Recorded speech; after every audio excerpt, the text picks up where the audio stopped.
मैं आप सबके लिए कहना चाहता हूं कि एक कविता के निमित्त हूं आया, सोचा ये भी काम करूं, सबसे पहले आप सभी को बारंबार प्रणाम करूं, कि सबसे पहले आप सभी को बारंबार प्रणाम करूं।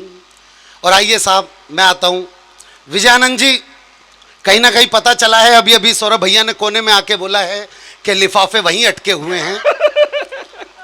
तो मैं शुरुआत आपसे करता हूं कि विजयानंद जी आपके लिए, सर आपके लिए, भाभी जी आपके लिए, ए कैमरे वाले भाई आपके लिए, ए माइक वाले भाई आपके लिए, सौरभ भैया आपके लिए, ए हॉन्टेड हाउस वाले भाई तेरे लिए, ए ऊंट वाले भाई तेरे लिए, ए जलजीरे वाले भाई तेरे लिए, कि आपके लिए चंद कतरे लहू के लाया हूं, खुद मुरझा गया हूं पर फूल खुशबू के लाया हूं, और आप लोगों को तालियां बजानी ही होंगी, मैं घर से पत्नी के पांव छू के आया हूं।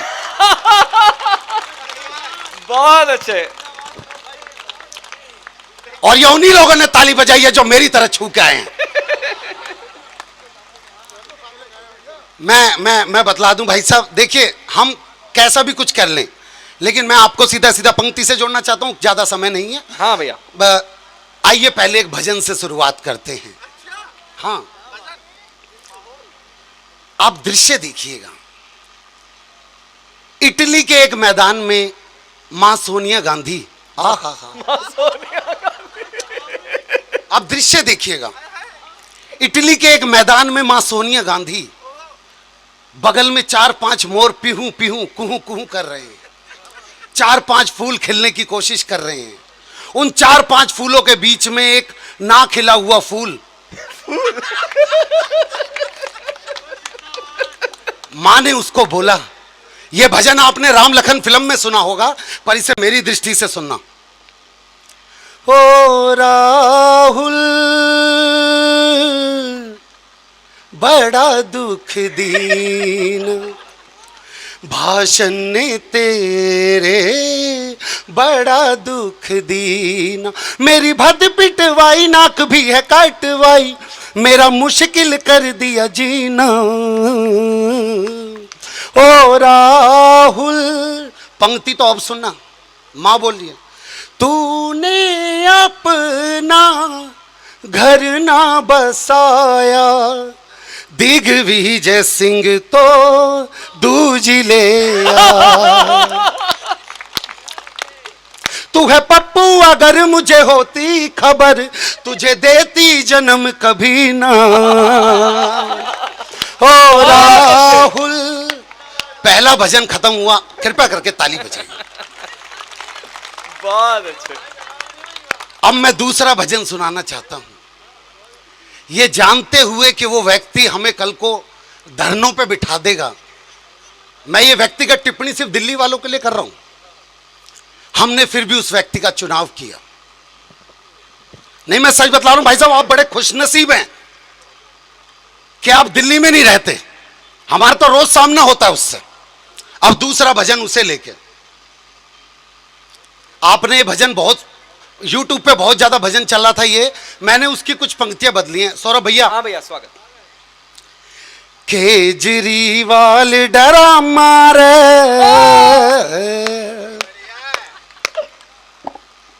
केजरीवाल डरा मारे, भाई किस दुनिया से आए, केजरीवाल डरा मारे, भाई किस दुनिया से आया, इसकी। तुम्हें क्या लग रहा है बिना ताली के और पूरा गाना सुना दूंगा? ऐसे इसकी खांसी ठीक न होती, झाड़ू में भी सीख न होती, इसकी खांसी ठीक न होती, झाड़ू में भी सीख न होती, हर दिन है यो धरने धरता, बस एक मोदी से है डरता। पहली बार कवि सम्मेलन में विद म्यूजिक, टिंग टिंग टिंग टिंग टिंग टिंग टिंग टिंग टिंग टिंग टिंग टिंग, करे बेकार का ड्रामा रे भाई, किस दुनिया से आए केजरीवाल डरामा रे भाई, किस दुनिया से। दूसरा भजन समाप्त, तालियां बजाइए। दिल्ली की एक लड़की ने दूसरे लड़के से पूछा कि तू जिस लड़के से प्यार करती थी तूने छोड़ क्यों दिया। उस लड़की ने 4 पंक्ति में कारण बताया, वो कारण आपसे जोड़ रहा हूं। लड़की ने कारण बताया कि उसने उस लड़के को छोड़ा क्यों। कर्जे में उसका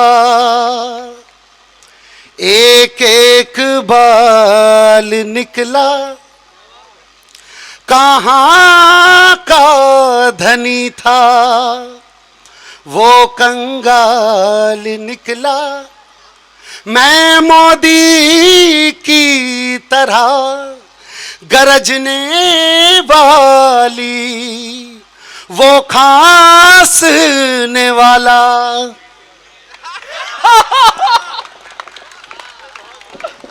आप बहुत अच्छा सुन रहे हैं और ताली तो उससे भी अच्छा बजा रहे हैं, पर मैं देख रहा हूं फिर भी ये बीच में बैठी हुई महिला, माता जी कोई गलती हो गई तो बताई दीजिए, आप ताली क्यों नहीं बजा रही। हो सकता है कुछ टेक्निकल फॉल्टों में ठीक कर दूं। अच्छा हुआ मुझसे पहले टेक्निकल फॉल्ट किसी ने ठीक नहीं किया। आइए, नहीं नहीं, आप ये सोचो कि ये साथ क्यों नहीं बैठे। मैं बतला रहा हूं भाई साहब, देखो एक बात बतलाऊं मैं, पंजाब का आदमी यूपी में फंस जा, बहुत बुरा फंस जा। वो एक पंजाब का आदमी यूपी के कुएं में गिर गया, बोला बचाओ बचाओ बचाओ। यूपी का एक आदमी बोला भैया कौन है भैया, कह रहा भाई 80। कह रहा एक होता तो बचा भी लेता। तो वो बातें बतला रहा हूं मैं टेक्निकल फॉल्ट ठीक करने की कोशिश करता हूं, और अभी भी किसी को ठीक करना है तो बतला दो, मैं रुक सकता हूं। आप एक बार अपना ये हाथ यूं कीजिए, जितनी भी महिलाएं हैं कृपया करके अपना हाथ यूं कीजिए एक बार, कोई बात नहीं। विजयानंद जी वाईफाई हुई है, हाँ बहुत चालाक आदमी हो आप। हाँ तो एक बार सारी महिलाएं हाथ यूं करें और अब इसमें अपने पति की शक्ल याद करें, और तब तक ताली बजा दो जब तक पति पूरा सूझ ना जावे। अब ऐसा नहीं भाई साहब, पुरुषों को भी तरीका बताऊंगा। अच्छा कईयों ने झट से ताली भी मार ली, बताओ भाई साहब। सारे पुरुष तो अपना हाथ यूं करो और शक्ल उसकी याद करो जिस बिचौलिए ने ब्याह करवाया था। देखो ताली बजेगी। मैं बतला रहा हूं विजयानंद जी, देखिए मैं भाई साहब एक बात बतला दूं आपको। आप विजयानंद जी का चेहरा एक बार भाई साहब खड़े हो जाइए प्लीज। नहीं बात समझिए प्लीज, देखिए एक बार थोड़ा सा पीछे आ जाओ, लाइट पड़ जाएगी, चेहरे दिख जाएंगे थोड़े से। आप चेहरा 1 मिनट तक ध्यान से देखिए। ये वो चेहरा है जिसे दिखला के पाकिस्तान से दाऊद इब्राहिम मांगा जा सकता है। मैं सच बतला रहा हूं। राजस्थान में एक शहर है लकोई में वैसे तो ना जाने कितने गांव है, लेकिन एक गांव पड़ता है ऐसा भी जिसमें एक कुआं है, जिसपे झांक के नाम लेने पे कुआं जवाब देता है। मैंने जानने के लिए मैं और सौरभ भैया उस कुएं तक पहुंचे। मैंने झांक के नाम लिया विनोद पाल, तो कुएं ने जवाब दिया विनोद पाल। फिर सौरभ भैया ने अपना नाम लिया सौरभ, तो कुएं ने जवाब दिया सौरभ। मैंने सोचा यार विजयानंद जी का भी नाम लेकर देख लें एक बार। मैंने जैसे झुक के इनका नाम लिया, कुएं में से कोई आवाज नहीं आई भाई साहब। मैंने सोचा शायद श्री लगाने से आ जाए। मैंने श्री विजयानंद लेके कुएं में नाम लिया, फिर कुएं से कोई आवाज नहीं आई। उसके बगल में एक कुटिया बनी थी, कुटिया के बाहर एक बाबा बैठे थे। मैंने बोला बाबा कोई गलती हो गई तो बताइए। मैंने अपना नाम लिया विनोद पाल, तो कुएं ने जवाब दिया विनोद पाल। सौरभ भैया ने अपना नाम लिया तो कुएं ने जवाब दिया सौरभ। जब मैंने विजयानंद जी का नाम लिया तो कुएं ने जवाब क्यों नहीं दिया। तो बाबा ने बोला बेटे दुनिया में विनोद पाल का जवाब हो सकता है, सौरभ जी का जवाब हो सकता है, पर विजयानंद का कोई जवाब नहीं है। वो लाजवाब व्यक्ति हैं। भाई साहब आपने जैसा बोलने के लिए कहा था वैसा कहते हैं।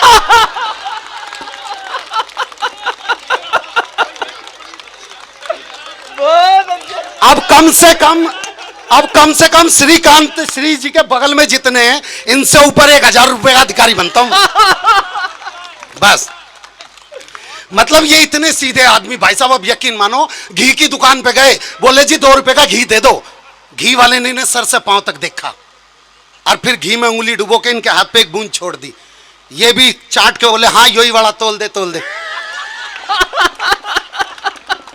एक शराब भी पहुंच गया डॉक्टर के पास, उसके मुंह से शराब का भपका है। डॉक्टर बोला पीते हो शराबी, मंगा लीजिए। भाई साहब इसमें जाता ही क्या है, मैं बतला रहा हूं विजय जी। देखिए मैं आपको, मेरे पास ज्यादा समय नहीं है लेकिन मैं आपके बीच में जोड़ना चाहता हूं। भाई साहब मैं सीधा सीधा सुना देता हूं। आप में से बाबूजी कई लोग जानते होंगे, पहले के टाइम में जब लड़की की विदाई होती थी तो उसका मामा उस लड़की को उठा के डोली वाली कार तक छोड़ने जाता था। अब आप ये देख लीजिए, जिस घर में वो होना है, घर ये है और डोली वाली कार खड़ी है बाहर जहां पार्किंग है। अब दृश्य कुछ ऐसा है कि लड़की का वजन है 140 किलो और लड़की है अग्रवाल की और कोई सगा मामा है नहीं, पर अग्रवाल जी ने एक अच्छा काम कर रखा है कि ब्याज पे पैसे बांट रखे हैं। अब उनको पंडित जी ने बोला भाई लड़की का मामा उठा के लेके जाए, तो वो लड़की का बाप देख रहा है कौन उठाएगा, सगा मामा तो है नहीं। इतने में कुछ लोग होते नहीं शादी में जिनके अंदर चूल होती है एक तरह की, भाई साहब कोई काम हो तो बताना, कोई काम हो तो बताना, कोई काम हो तो बताना। अब खुद का वजन 40 किलो, लड़की के बाप से बोल बैठा भाई साहब कोई काम हो तो बताना। अब काम तो उसका इंतजार कर रहा था, बोला जा छुटकी को लेके जा। अब उसने छुटकी देखी,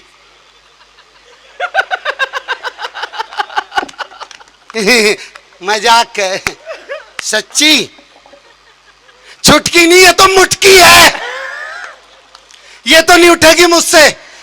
तभी अग्रवाल ने अपना दिमाग निकाला, बोला कान में जाके 2 महीने की ब्याज माफ। वो फिर दोबारा गया। अब उसने लड़की को उठाने की एक छोटी सी कोशिश करी, रीढ़ की हड्डी में से चटक की आवाज आई। बगल में यही काव्य और ग्रंथ वहीं पे घूम रहे थे, इनको पता चल गया कि अंकल जी उठा नहीं पाएंगे। इन्होंने गाना गाना स्टार्ट किया, खून में तेरे मिट्टी, मिट्टी में तेरा खून, ऊपर अल्लाह नीचे धरती, बीच में तेरा जुनून। भाई साहब उसने लड़की उठा ली। अब दृश्य तो यहां पे था कि यहां से जितनी दूर पार्किंग है, इतना बड़ा घर का रास्ता, वो लड़की को लेके चला। आधे रास्ते तक पहुंचा ही था कि लड़की के मन में फिर मां के प्रति प्यार जग गया। वो उसकी बाहें तोड़ती हुई फिर मां की तरफ भाग के आ गई। लड़की का बाप जा लड़की लेके आ, कह रहे लेके आ मतलब यहां आधे रास्ते तक तो लिया आया था, यहां पे तो भेजो उससे आगे तभी तो लेके जाऊंगा। फिर अग्रवाल जी ने दिमाग चला, करा 4 महीने की ब्याज माफ। उसने फिर दोबारा लड़की उठाई, लेकिन दृश्य दूसरा, उसकी बड़ी बहन जो कि 160 किलो की थी, जब उसने 140 किलो फिर कंधे पे उठा लिया, उसकी बड़ी बहन जो कि 160 किलो की थी, उसने अपना 15 किलो का हाथ उसी कंधे पर रख के बोली, देख ससुर का सम्मान करना है, सास का सम्मान करना है, देवर को भाई की तरह रखना है, नंद को कह तू लिख के दे दे, मैं गाड़ी में दे दूंगा। वो आगे बढ़ा भाई साहब, आगे एक बच्चा, अंकल जी कल रात को शादी का लड्डू नहीं खाया, एक लड्डू खिला दो तो जाने दूंगा। करा हट जा, नहीं अंकल जी लड्डू नहीं खाया, शादी का लड्डू खिलाओ तो जा। करा साले तू मेरी 13वीं का लड्डू खाकर मानेगा। अब थोड़ा सा आगे बढ़ा के लड़की का बाप, हो